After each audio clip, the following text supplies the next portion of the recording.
Y supimos que se habían presentado una serie de pesquisas que son realizadas por Contraloría.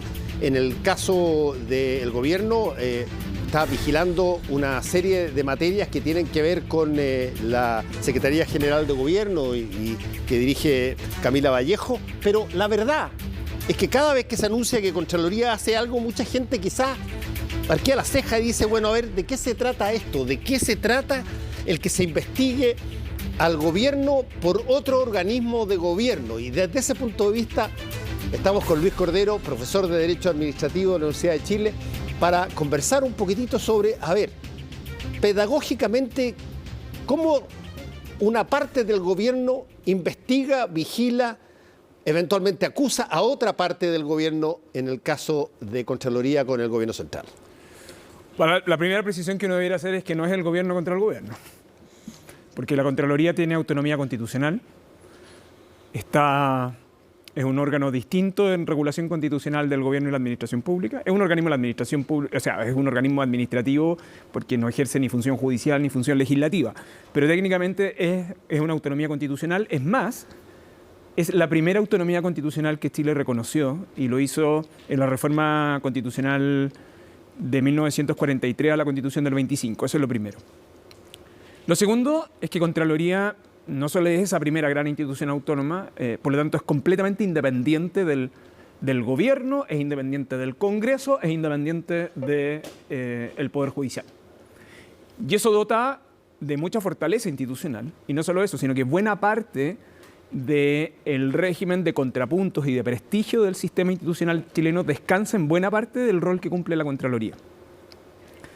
Por otra parte, la Contraloría tiene como tres o cuatro grandes atribuciones en el fondo. Uno es que controla que la administración pública, desde el presidente de la República hasta el último funcionario público, respete la Constitución y la ley. La segunda es que fiscaliza las normas de probidad. Y la tercera es que fiscaliza el adecuado control e inversión de los fondos públicos. Yo diría que, si uno quisiera resumir, están ahí como los tres grandes ejes centrales. Déjame hacerte una pregunta sobre eso. Tú dijiste, una de las funciones que tiene la Contraloría es que las autoridades que están gobernando correspondan su quehacer a lo que establece la Constitución política. ¿Desde qué punto de vista eso no entra en curso de colisión con eventualmente un tribunal constitucional o incluso con la Corte Suprema?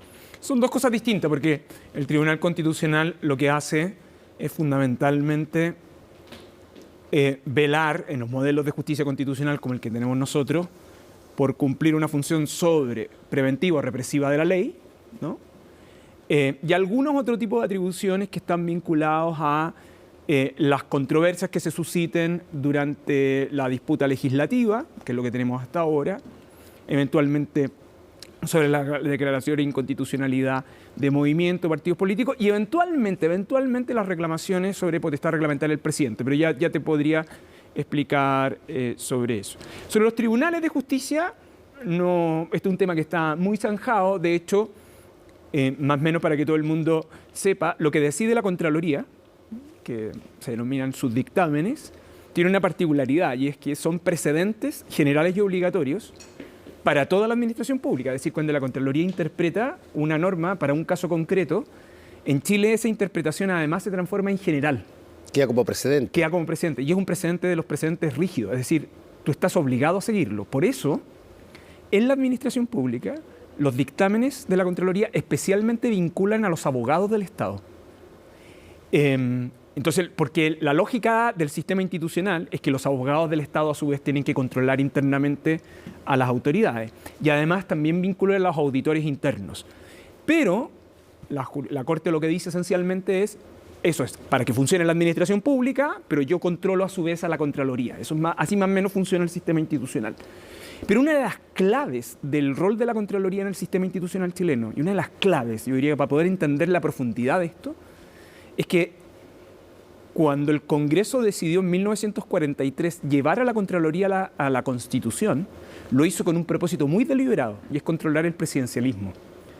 Particularmente el rol del presidente y la potestad reglamentaria, porque en el sistema institucional chileno, no solo que a estas alturas todo el mundo ya ha escuchado que es muy presidencial, el presidente de la República es la punta de la pirámide de toda la administración pública. Sí. Entonces, es clave, si tú controlas muy intensamente ahí, tiene un efecto expansivo hacia aguas abajo.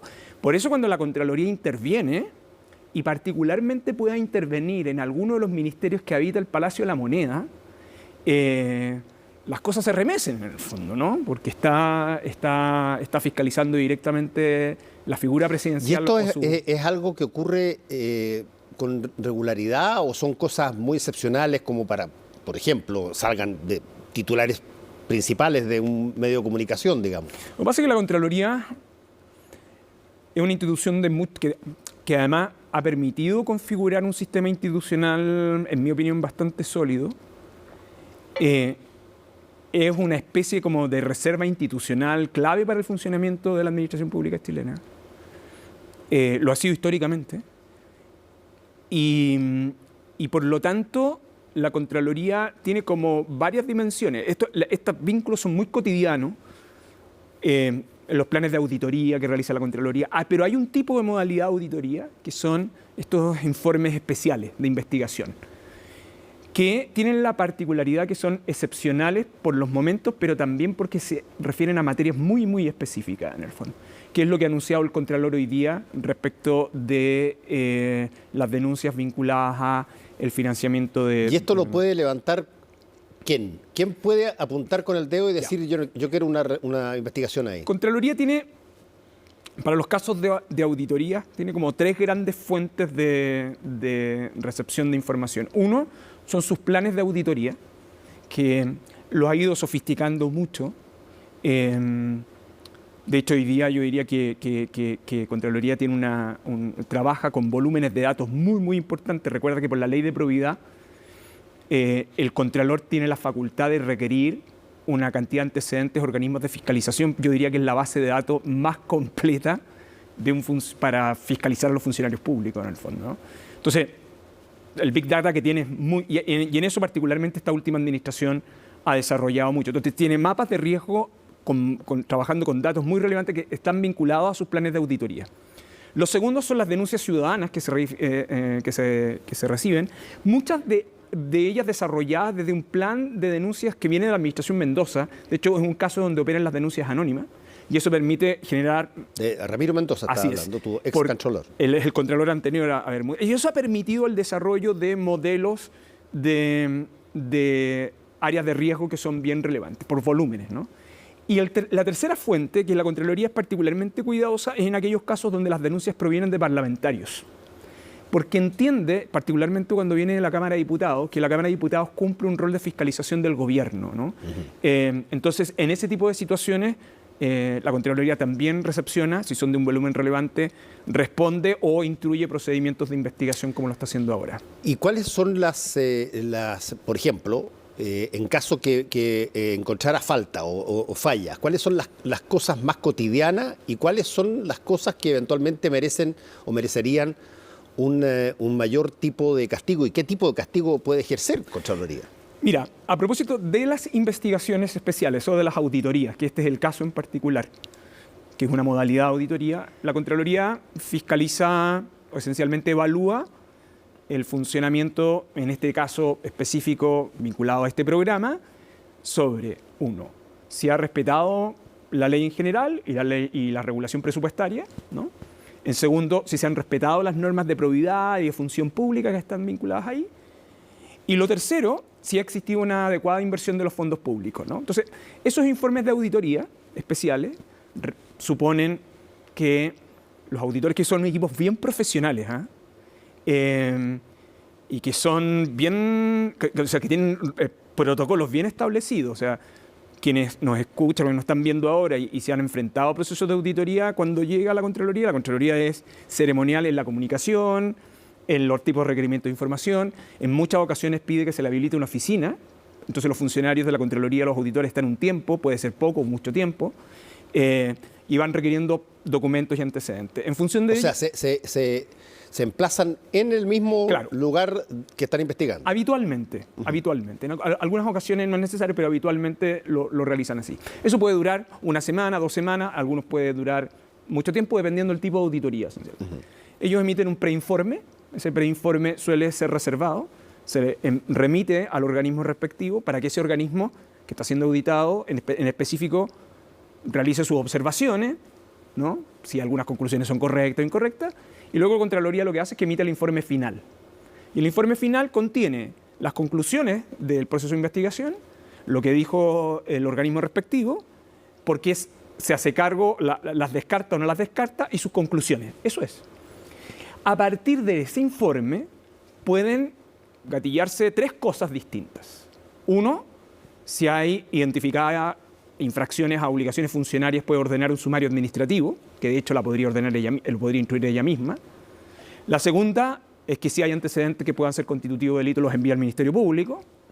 Y la tercera, que es algo que tiene un nombre muy técnico, pero que se denomina evaluar, eventualmente hacer un reparo para lo que puede terminar siendo un juicio de cuentas, que en estricto rigor se traduce en una especie de juicio contra el funcionario por responsabilidad civil, por los perjuicios que pudo haber ocasionado una mala inversión de los fondos públicos al Estado.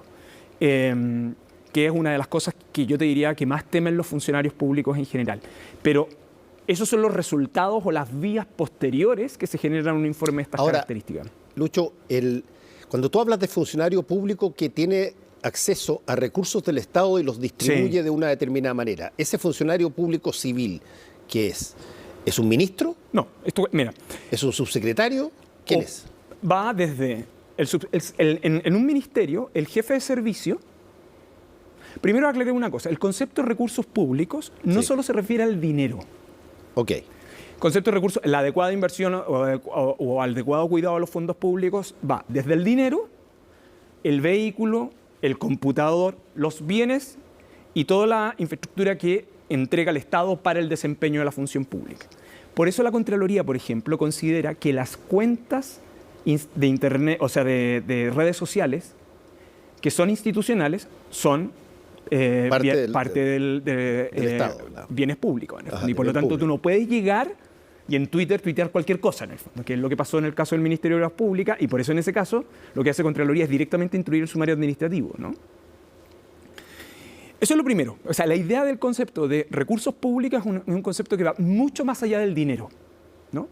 Lo segundo es que en el régimen institucional chileno, todas las personas que están a cargo de la gestión de los fondos públicos tienen esa responsabilidad. Si tú estás a cargo del dinero, lo será. ¿Y quiénes están a cargo del dinero? Desde que el que autoriza el pago, el que gira el cheque, el que da la orden. Por lo tanto, los juicios de cuenta a veces comprometen del subsecretario hasta el funcionaria que firmó el cheque, en el fondo. Y esto, ejemplos miles, y los juicios de cuenta están ahí. Lo que quiero decir es que esto puede suceder, de hecho, por situaciones que van desde que los documentos, el gasto que tú hiciste no tiene el respaldo debido, es decir, por ejemplo, no es un respaldo debidamente autorizado, o bien que tú destinaste recursos para fines distintos, aunque sean fines públicos. Si la plata está destinada para un propósito, no lo puede destinar para un propósito B. Entonces, cumplir esa función pública es un asunto bien complejo. Entonces, cuando la Contraloría detecta ese tipo de cosas, tiene este tipo de consecuencias tan complejas. Lo que quiero decir es que esto no solo supone una jerarquía. Lo que pasa es que cuando tú vas en la jerarquía, se van produciendo otro tipo de responsabilidades, que son las responsabilidades también de supervisión. Esto es muy habitual en el municipio. Entonces, en un municipio, un alcalde puede terminar en un juicio de cuenta por un problema de pago que no estuvo adecuadamente supervisado en una corporación, en alguna de las obligaciones municipales. Déjame plantearte 2 temas. El primero, para que este grado de autonomía subsista y haya durado tanto tiempo y tenga el prestigio que tiene, ¿cómo empalma eso, por ejemplo, con algo que nosotros comúnmente hemos conversado acá, Lucho, en otros tipos de organismos, donde tú sabes que, por ejemplo, en la Corte Suprema históricamente se te nombra a alguien que sea de un lado y cuando cambia el gobierno se nombra a gente más afín a otro lado? En el caso de la Contraloría, para que se mantenga esta fidelidad a la autonomía y a la seriedad de la materia, ¿Cómo es el proceso de selección del personal a cargo y particularmente del Contralor? Mira, sobre esto hay una larga historia, pero ¿por qué? Porque lo voy a tratar de resumir. Históricamente la Contraloría tuvo una carrera interna, fue muy relevante. De hecho, tradicionalmente, quienes llegaban a ser Contralor, porque hasta ahora, este es un tema en la Contraloría, solo han sido contralores hombres, en el fondo. Entonces, cuando tú vas a la Contraloría e ingresas a la sala de reunión y ves la foto de los contralores, a esta altura te golpea, pues son solo fotografías de excontralores hombres. Y lo clásico era que los contralores tenían una trayectoria, habitualmente, como tiene que ser abogado, entonces iniciaban sus carreras dentro de la división jurídica, llegaban a ser jefe de la división jurídica. Si tú llegabas a ser jefe de la división jurídica, tenías que llegar a ser subcontralor, y si eras subcontralor, entonces tenías la primera chance para ser contralor. Y más o menos así funcionó, con algunas excepciones, durante bastante tiempo. Cuando Silva Sima, por ejemplo, se retira de contralor, esto lo hace con Frei Montalva, Frei Montalva se demora en tomar la opción por el excontralor Héctor Humere, porque consideraba que era más bien una persona cercana a la derecha, y Silva Sima le decía, no, usted lo tiene que nombrar. Esto Silva Sima lo escribió en sus memorias, ¿no? Y finalmente Frei Montalva tuvo que nombrar a Humere. Lo nombró, y Humere siguió respetando, o sea, muy intensamente el rol de Contraloría, tanto así que cuando Pinochet no puede viajar y resulta que llama a esta consulta para el apoyo al gobierno, si tú recuerdas, Humere le dice, usted no puede convocar a este plebiscito porque no está legalmente autorizado. O sea, el contralor Humere en dictadura le representa eso a Pinochet, y Pinochet lo único que puede hacer en el fondo es que el contralor Humere había presentado su expediente de jubilación. O sea, entonces lo que tuvo que hacer fue apurar el expediente de jubilación para sacarse Humere, nombró a Sergio Fernández tomó razón y luego se fue. Luego de ese incidente de Sergio Fernández, seguimos con contralores de carrera en este modelo, hasta que nosotros el 2005 reformamos la Constitución y establecimos que el periodo de duración de un contralor sería de 8 años. Hasta antes de esto, el contralor duraba hasta los 75 años de edad, igual que un ministro de Corte Suprema. Entonces, las carreras de los contralores llegaban, para ser contralor, eran tardes, eran ciclos largos y habitualmente internos.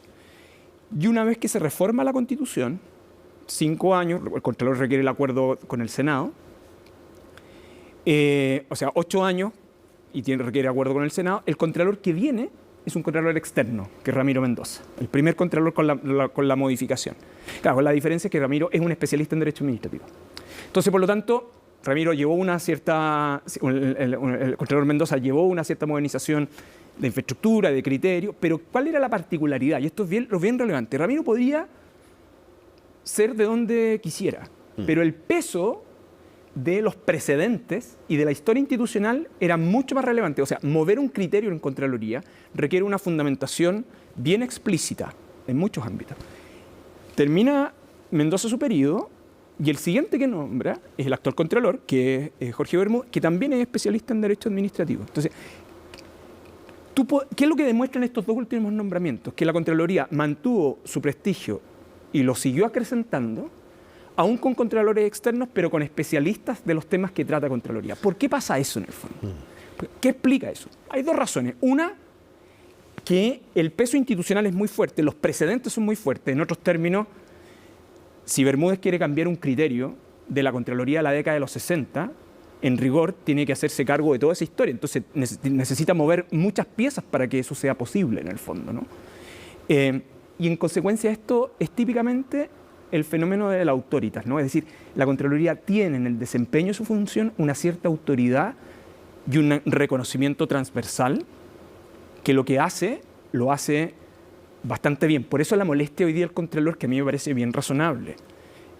Cuando estos días se hacen las denuncias y algunas personas dicen se ha demorado, a mí la verdad que lo que hace es tratar de ordenar un procedimiento que clásicamente que tiene sus complejidades y que lo hace con los recursos que tiene la Contraloría. Ahora, ya me queda poco tiempo, pero te tengo que entrar en la materia específica, digamos.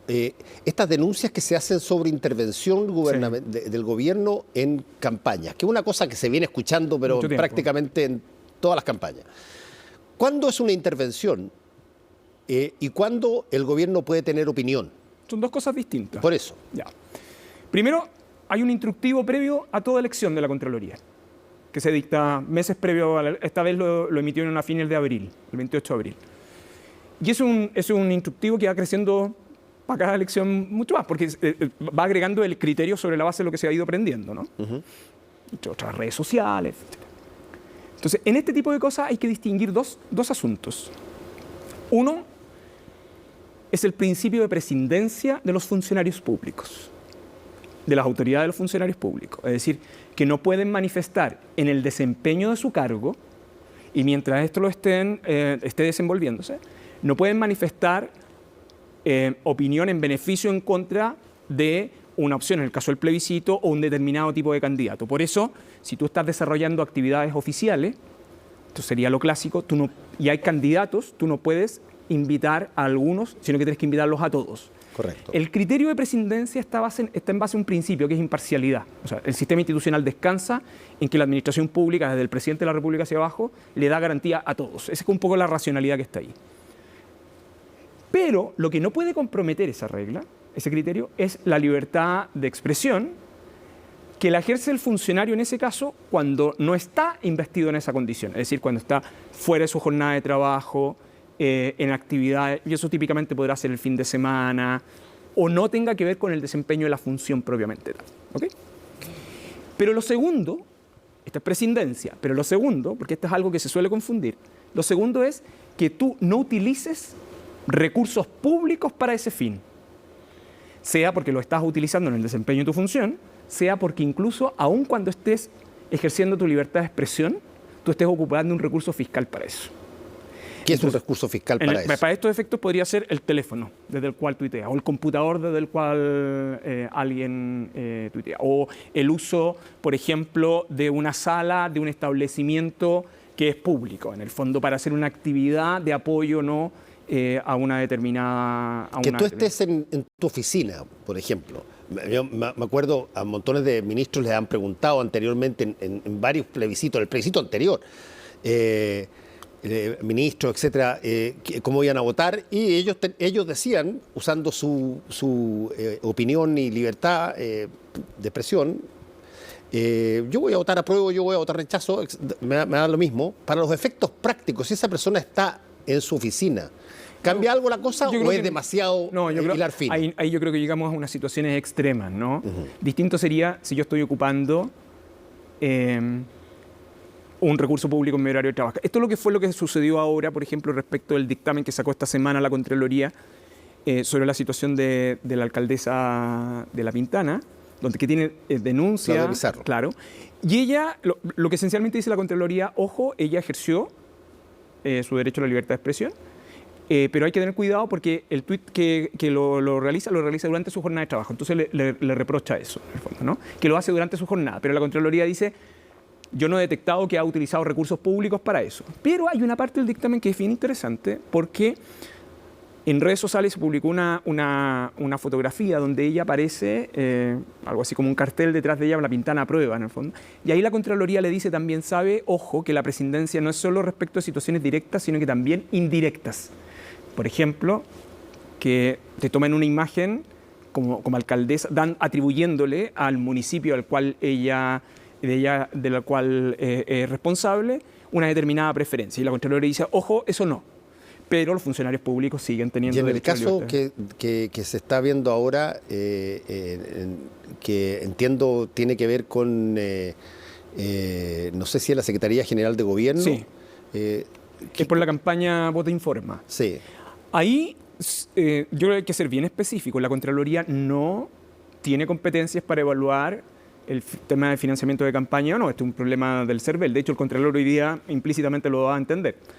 Lo que Contraloría hace esencialmente en este caso es verificar si la campaña que se está desarrollando forma parte o está dentro de los objetivos del Ministerio, si tiene recursos públicos destinados para ese fin, si esa campaña está dentro de los fines del Ministerio y si en eso se ha cumplido entonces todas las obligaciones legales vinculadas al financiamiento, al objeto de la campaña, y en tercer lugar a los temas vinculados a presidencia. ¿Y cuánto tiempo se puede tomar para eso?